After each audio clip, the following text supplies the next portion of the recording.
Can you tell me how these people realize that they are hypersensitive people? And Yes. what are their symptoms?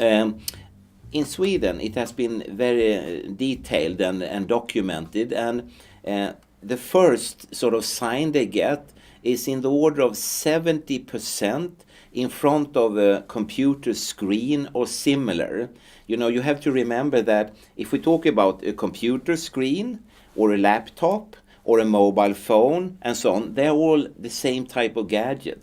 It's a computer with a screen you can look at. And some of these gadgets, in 70 to 80% of the cases, is the first thing that gets them started. And the first area of the body is the skin. That's the most common reaction. And then later on, they get other symptoms from other parts of their organ systems. Yes, they do. They get headaches, difficulties in concentrating, they have problems with short-term memory, and other such neurobehavioral alterations. But they can also have sensations, for instance, heart palpitations, etc. So there is a number of such things. And also, what they very often report is a strong sense of fatigue. They get very tired. And it's interesting because in Sweden, when we in the springtime, for the first time for a long period, get out into the sun, we easily burn ourselves. And then we get exactly this kind of symptoms. We get tired and so on, you know, and it kind of mimics ordinary sunburn, but these persons get it anytime during the year and indoors where there isn't any sun. So our working hypothesis has been that it's a radiation damage.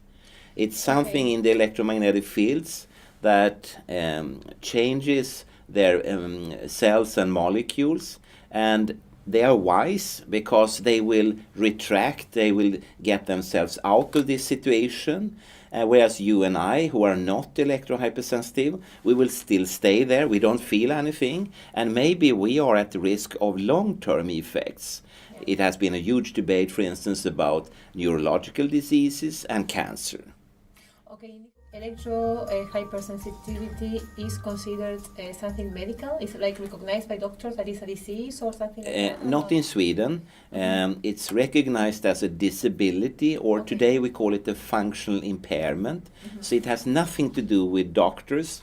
It's not a disease, and there is no diagnosis. They are just functionally impaired, and therefore they should go to a civil servant at the municipality level to receive accessibility measures. Like if you would be in a wheelchair, maybe you need a ramp to where you live and work, and then you don't go to a doctor because doctors cannot build ramps, but constructors from the municipality will do it.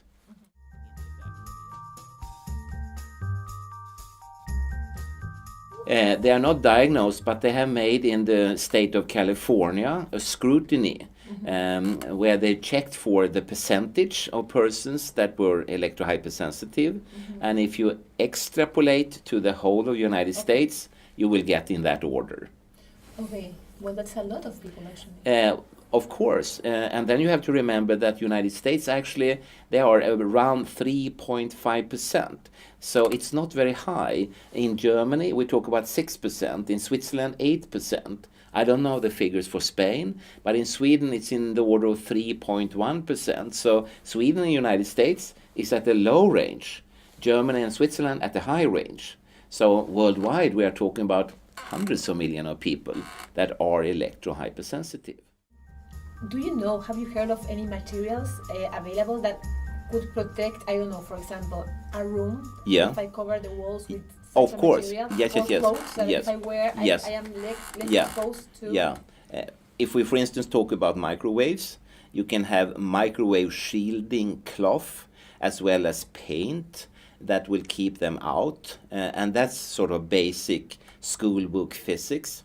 If we talk about power-frequent magnetic fields, then you need very special protection, which is very expensive and also will make your room weigh a lot.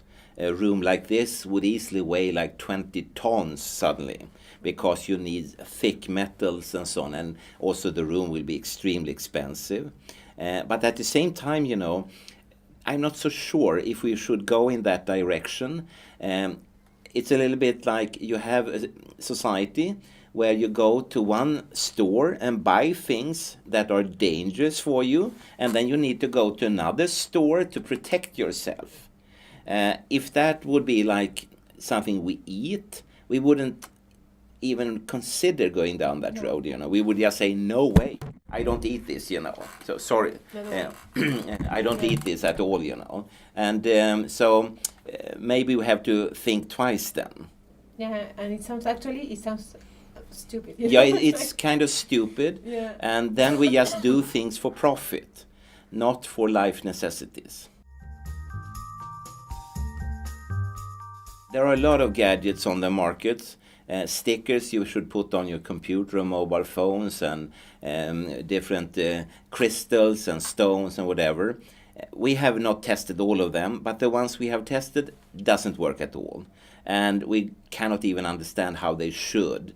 The only things that do work, that's what I mentioned before, these microwave shielding materials. Mm-hmm. That works, definitely. But only to a certain level. It doesn't take away everything.